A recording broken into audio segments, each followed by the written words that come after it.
Best Bets live stream. My name is Rob Dauster. That goofball you see over there is the one and only Jeffrey Goodman, certified Alabama fan. Jeffrey, how you doing, sir? What's going on?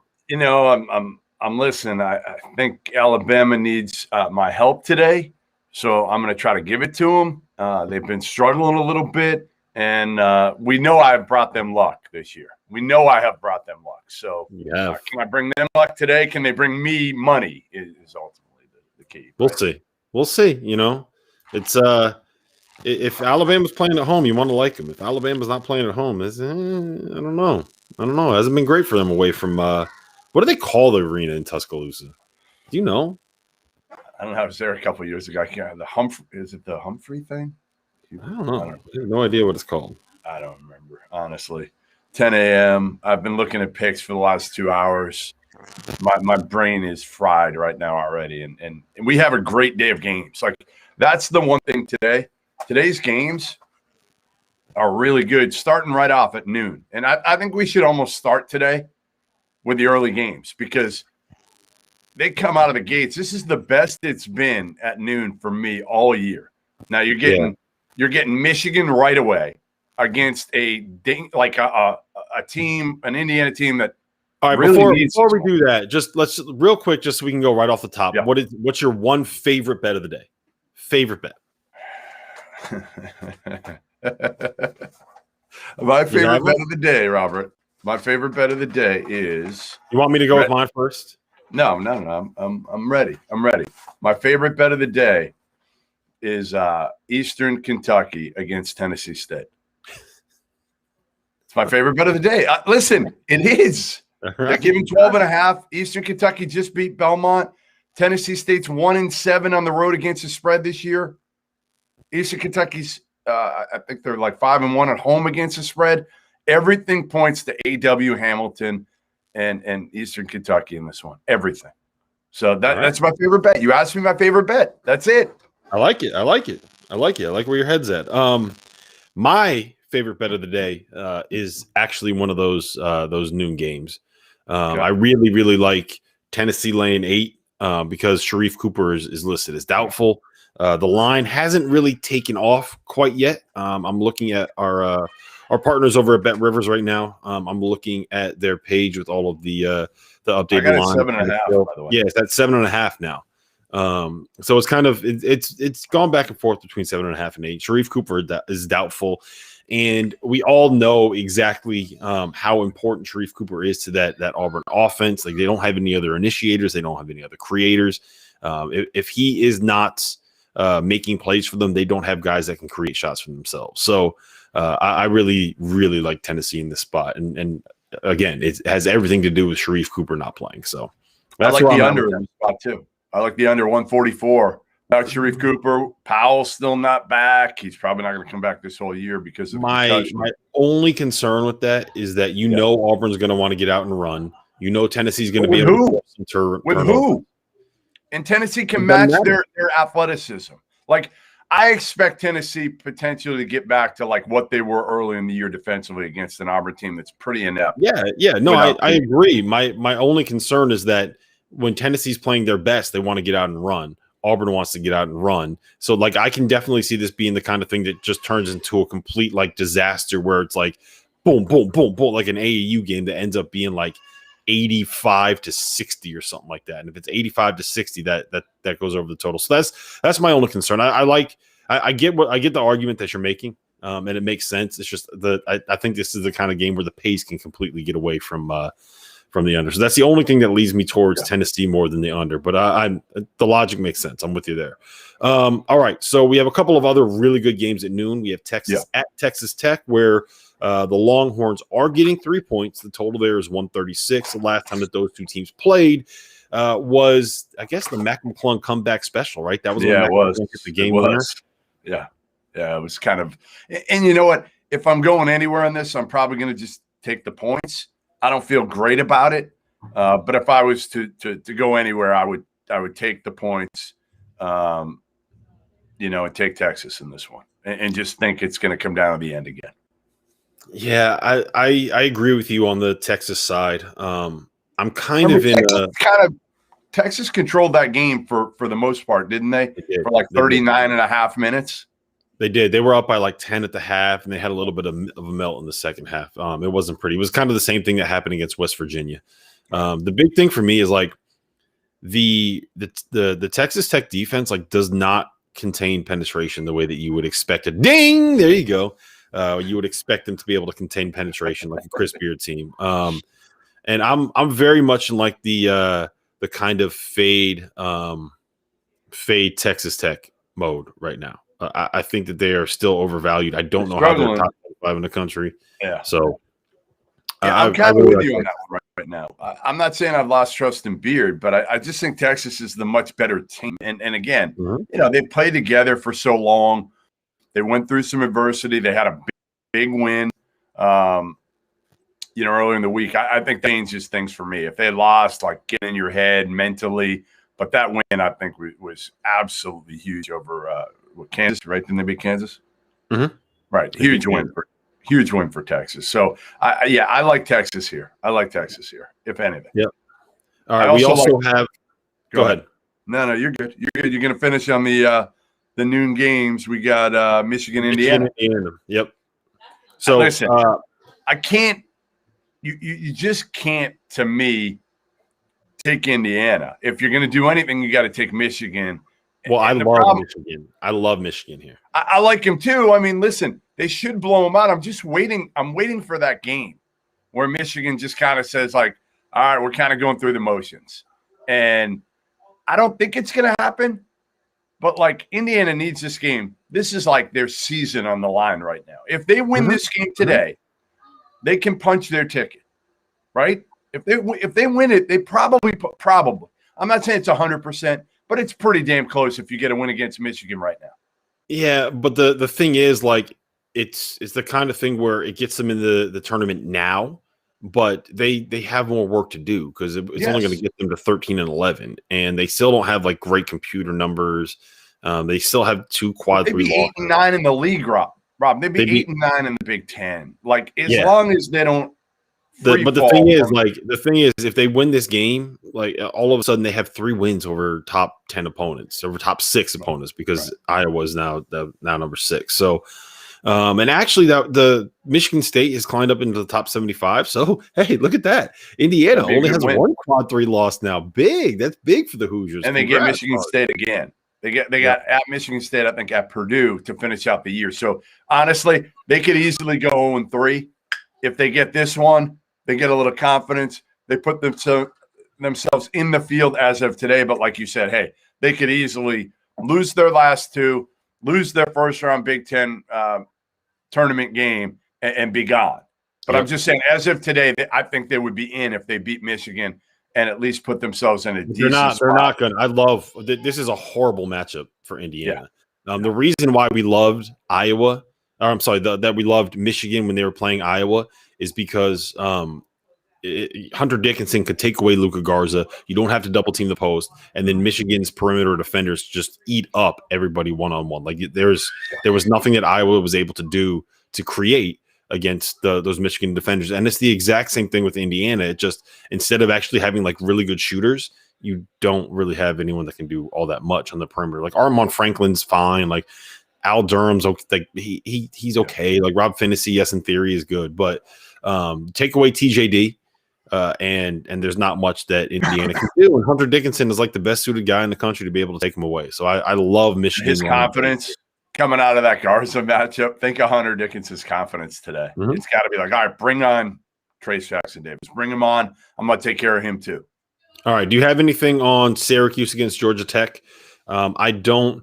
But my big thing there is like we have 2 zone defenses going against each other, which means that both teams should be pretty familiar with how to go up against the zone offensively. And I don't know. Jim Boeheim ripped his guys over the weekend. Like he said that he had players that were more interested in scoring than playing defense, and maybe that's going to get them fired up. I don't know. I don't love.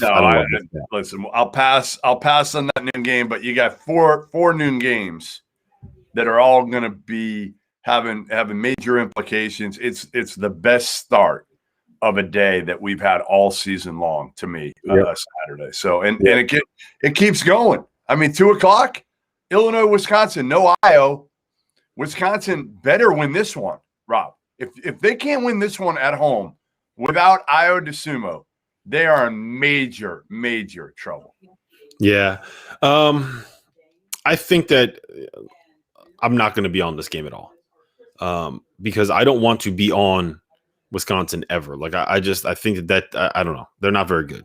The problem is though, like the way that Illinois tore up Wisconsin the first time that they played is that Wisconsin just could not deal with their athleticism and their ability to drive. And obviously so much of that comes down to the fact that they got that guy Io DeSumo. Yes. I like Andre Curbelo. He's super talented and super fun. He's also like one of the worst decision makers in Division I basketball. So like I don't know if I fully trust him holding like the reins for full-time point guard duties. But I'll tell you this, and I've kind of thought about this, and like I'm not gonna have any action on this game. It's too much of a weird spot. But I think that not having Io for this stretch, assuming Io comes back and like that the injury, which is not a broken nose, I believe, by the way, which some people had reported. Yeah, it's a facial fracture. It's something else. Like he's got something else going on there. But assuming he gets back and he gets healthy and he's able to play, and it's not the kind of thing that's going to keep him out for the season, I actually think this could be good for Illinois long term because one of the concerns that we all have is that they're kind of like, I don't want to call them like a one-trick pony, but it's like you know what they're going to do, and their plan B is not necessarily great. They're going to run eye off ball screens. They're going to try to get him going to his right hand. They're going to try to get out in transition, and they're going to try to get Kofi on those duck-ins and those rolls to the basket, right? And I think that not having Io and forcing this team to learn how to compete and how to win when they don't have to just rely on him is probably the best thing that could happen to them. It's going to force Adam Miller to find a way to be able to be a playmaker. That's the best thing. I was waiting for you to get there, Rob. I was waiting for you to get there because that's what it's going to do. Ultimately, it's going to get Adam Miller back. And they really haven't had him all year. He's been inconsistent. And he had his bet. I think he had 18 last game. To me, it gets his blessing in disguise for Illinois. As long as Io comes back and he's Io again. That qualifier, yeah. That's the key, obviously. But to me, I think that's the case for a lot of these teams that are so reliant on one guy and like nobody more than Illinois. Nobody more than Illinois. And now it allows these guys to get more touches, more confidence. So I'm with you. I'm not touching this game, but it'll be an interesting one to watch. And to be clear, in case we didn't say it, at Bet Rivers, Illinois is getting 4.5 points. The total is 135.5. Next up on the schedule would be LSU at Arkansas. Arkansas laying 5.5. The total there is a sky high 163 at Bet Rivers. Jeffrey, I don't know. I feel like if you're going to be on anything, like you have to be on Arkansas here. Right? Yes, I would agree 100%. I'm not like super confident on it, but man, Arkansas. I got them at like number 15 in the country right now. Like they went from where they hadn't beaten anybody 3 weeks ago to now they're as hot as just about any team in the country. We know Musk can coach. This is one of those that I think ultimately, again, you never know what you're going to get out of LSU. That's always my worry with LSU is just when you start to like completely up on them. You know, they've got talent. I mean, they've got talent. We know that, like Javonte Smart and Watford. Like they got enough dudes on this team. They can't really guard. We know that. I will say this: if you think that LSU is going to win this game, you better be hammering the over too. Because if LSU is going to win this game, it's going to be in the 90s because they're not going to be able to get stops. And Arkansas can run, and they got guys that can score, and they got guys that can create. And Moses Moody's been really good, and having Justin Smith back has been a difference maker. But I honestly. I just don't think that LSU is going to be able to handle them. I think that Arkansas is too good defensively. I will be staying away though. I don't have a great feel. That one is very much like I'm guessing as opposed to having a feel. Where I do have a feel at 2:30, Marquette is playing at UConn. No, wait. What I missed? I have a 2:00 game. It's a good 2:00 game that I like. Bones Highland will be back for VCU, I'm told. I should confirm that, but that's what I was told the other day. They're getting 3 at Davidson. Getting 3, and VCU is not in. They're not in the tournament 100% right now. They need this one. They need this game. So to me, I like that. Yeah, I like VCU. I kind of like the money line, to be honest, on this one. Yeah. Adam just said, what about taking the Arkansas team total? Yes, I like that. That's a good call, Adam. I think that they're going to get out and run, and it's not difficult to score against LSU. VCU is a great call, though, Jeffrey. I do like that one. All right, let's. So UConn hosting Marquette. Yep. That line is 6.5 at Bet Rivers right now.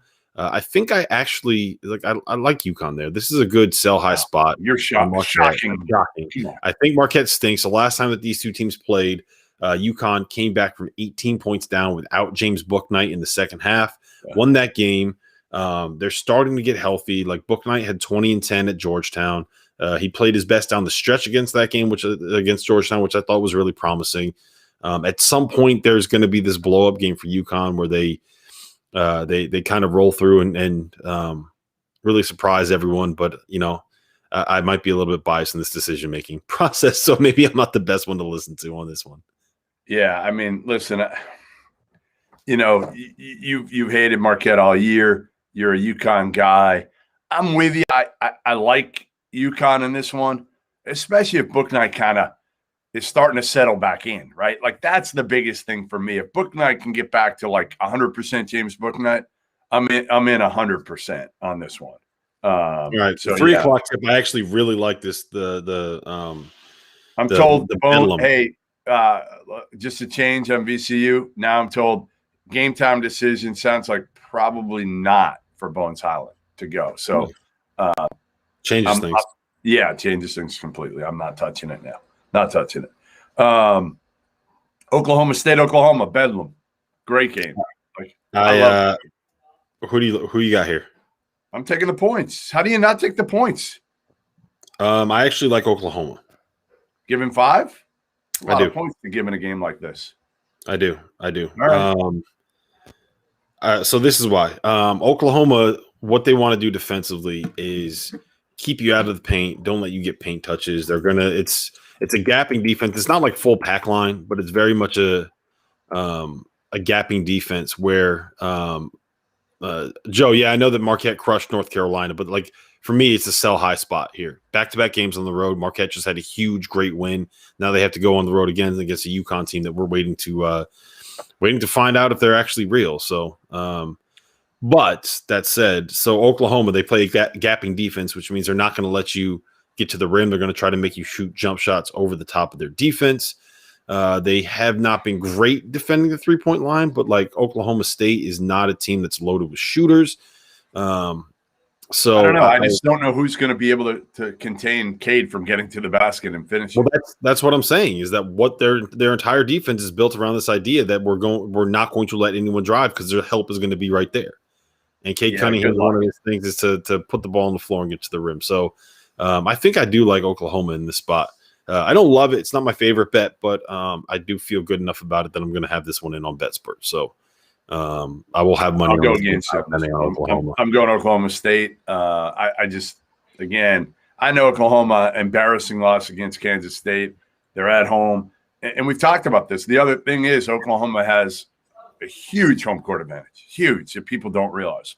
One of the biggest in the country. I think Oklahoma State's going to keep it close. That's all. I'm not saying they're going to win necessarily. I think they're going to keep it within 5. That's my only take on that one. All right, 4 o'clock games. We on to them? Yep. Florida State, North Carolina. Big game. I don't have a great feel for this one, to be honest. I think obviously Florida State's established himself as the best team in the ACC this year.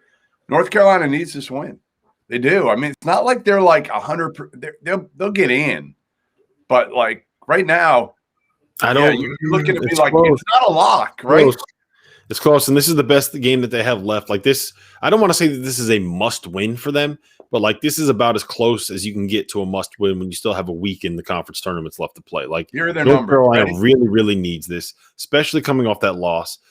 For me, I'm on the North Carolina money line here. There's a couple of reasons for it. One, this is just it's a home game against a team that just had an awful loss, going up against a Florida State team that is going to be banged up. MJ Walker, game time decision. He didn't play the last game. I think it's an ankle. The big guy coming off the bench, Tanner, I don't know how to pronounce his last name, is a game time decision. And Malik Osborne missed the second half of their last game after spraining his ankle. Now, Florida State's got like 18 guys that they can roll with, but still shorthanded, missing your best player, who at the very least is going to be limited. North Carolina, the last time these two teams played, it was, I think they won by 7, and they covered, or I'm sorry, Florida State won by 7. They covered, but it was the kind of thing where it was like North Carolina had a shot at the end that would have ended up covering the spread for them. So it was close. It was right there. And I am a little bit worried about the fact that Florida State can kind of overwhelm you defensively, but Caleb Love has been playing better. He has the size to deal with someone like the length. Like, it's not like a Kihei Clark situation. Like, he's got some size. He'll be able to deal with it. And Florida State ranks 226th nationally in defensive rebounding percentage. North Carolina, second nationally in offensive rebounding percentage. So I think we're going to have enough opportunities to get second chance points. I think that North Carolina, in a must-win situation at home against a team that they've already played. You've convinced me. Yeah, so I like North Carolina here. There's another game in the 4 o'clock hour that I just love. I like Boise. Boise? Yeah, they're getting 6.5 at San Diego State. I think it's like a pick. San Diego State won the other night. I kind of like Boise. I think, again, a really important game for Boise to try to get in as an at-large. Really important. And again, just stick within 6.5. Like, they can do that. Are you ready? They played the other night in the game with the overtime. Yeah. Are you ready for my other 4 o'clock pick? It's going to be gross. It's going to be disgusting. You're not going to feel comfortable about it, but I think it's a smart play. Boy. The Kansas State Wildcats getting 15 points at West Virginia. So here's my logic on it. Kansas State has been much better recently than people realize, right? In the last 2 weeks, they lost to Texas by 3. They hung with Oklahoma State on the road. They beat TCU, and they're coming off of that win at home over Oklahoma. Yeah. West Virginia, they just got off of their 2-game swing to Texas where they went 2-0. So they're riding high. On Tuesday, they're playing at home against Baylor in like what is probably the biggest game of the year for them during the regular season. And they have this Kansas State game smushed in between. So you have a look-ahead spot for West Virginia against a Kansas State team that is going to be overlooked and that has been playing much better of late, especially on the offensive end of the floor. So it's disgusting. It's gross. I hate it. You got to hold your nose, close your eyes, and tap in as you do it. But I think that Kansas State is a play. Yeah, I just can't do it. I can't do it. I mean, I just don't feel good about it. I feel pretty good about Oregon against Cal, at Cal, given 9.5, I believe, 9.5. I just think Oregon, like, they gotta kind of put their foot on the pedal at this point and start really blowing some teams out where they can and try to work on their numbers as much as they can at this point. And we know they have talent. We know they have coaching. They're not going to be overwhelmed down low against Cal, right? They're not. Mm-hmm. They're not going to be overwhelmed anywhere against Cal. So I think this is one that, again, I think Oregon just pounds the hell out of them. I do. I think they beat the crap out of them. Yep. That's it for me for the picks that I really like today. I gave you 6. I like Michigan -8, UConn -7, Tennessee -7.5, the North Carolina money line, Kansas State +15, and Oklahoma -5. Hey, Robert. Yeah. Right here. Right. Yeah. No, I hear you. Right here. Alabama giving what are they giving now? They're giving the latest is 6 at Mississippi State. I like that. I fade Vandy pretty much every day now. Ole Miss giving 8 against Vandy without obviously a couple key players. What else? Are they out again? Pippen and Dylan. I don't know if Pippen is, but Dylan is. Pepperdine -5 at San Diego. All right. So real quick on your Alabama thing, here's my concern. These are the last 4 games that Alabama played on the road. They lost at Oklahoma in a game where they got down by, I think it was 12 points in the first half. They lost at Missouri in a game where they were down by 22 with 5 minutes left in the second half. They won by 3 at South Carolina in a game where they kind of had to rally down the stretch to be able to pull away. They did not cover. And obviously on Wednesday, they lost at Arkansas in a game where they would have lost by 25 if Jordan Bruner didn't hit like 5 straight threes at the end of the first half. So they are on the road again against the Mississippi State team that is like, look, frankly, not very good. Wild. And I like them because they match up well against Mississippi State, right? Like Mississippi State has a couple dudes who can put it on the floor and make plays. I just think I think again, you put Herb Jones. To me, you put Herb Jones on one of those guys, and then what's Mississippi State going to be able to do? Like I just think again, Mississippi State, the way they play, kind of feeds right into Alabama, and again, the open court style, the threes, I don't know. I just like Alabama in this one. Yeah, no, I'm staying away from Alabama. My rule is now staying away from Alabama on the road. Right. But what I will say is this, is that Mississippi State, like they're what they kind of do defensively is like they're good at taking away the paint, right? Like that's kind of what they do, and they want to let you shoot threes over the top. So if they're going to let you shoot threes over the top, that's one thing that Alabama can do. So that would be the thing that would make me feel good about Alabama, but I'm staying away from Alabama on the road. Matt, the UCLA cover always scares me because anytime you go against Colorado and Boulder, like I can't do it. I just can't do it because you never know. Like I just don't think Colorado loses at home very often. Obviously, I know they're getting 6. Maybe they cover those 6, but I don't like going against Colorado and Boulder. It's just. Now, I do like going against Valpo in Valpo. Don't tell Robbie Hummel, Rob. But Indiana State and Greg Lansing, and I think this is kind of it for Greg Lansing down the stretch. So I think he's coaching to try to get another job as much as anything else. They're laying 1.5 at Valpo. And Valpo, if you haven't noticed, hasn't been very good. So, all right, let's end with this. We have one other big game of the day. I don't know if you have anything else over for the nighttime portion of the schedule, but Baylor at Kansas. That line right now, I believe it's 3.5. Let me just double check real quick. Yeah, it's come down. It's come down. It was 4.5. It was 5 at one point. Now it's down to 3.5.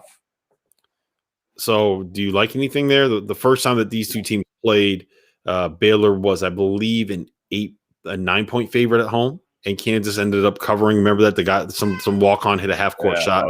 I remember. Yeah, I sure do. I'll take Kansas in the points. I'll take again. It's senior night. It's Kansas. It's Bill Self getting points. I know this bit me in the ass before this year. I get it. It's also Baylor coming off a pause. Their first practice was Sunday after 3 weeks off. They look like garbage against Iowa State.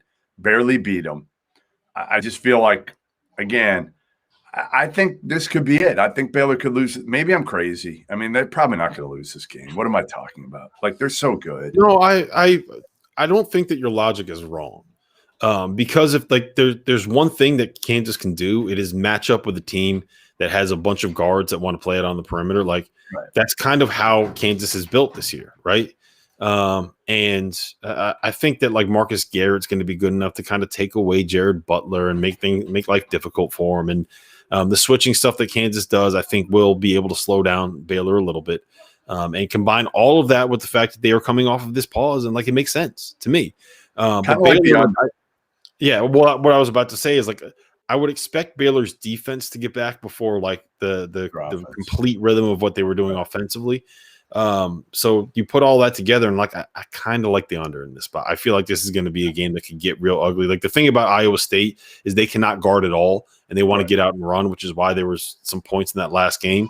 I don't know if Kansas is going to try to do that. I expect them to kind of try to grind this thing out. So I think that we will see a lot of that here on later on tonight. So I think the under. I don't want to take either side in this game. It's too much of a dart throw. You don't know what Baylor's going to end up being. But I know. I just feel like on these games, like I don't know.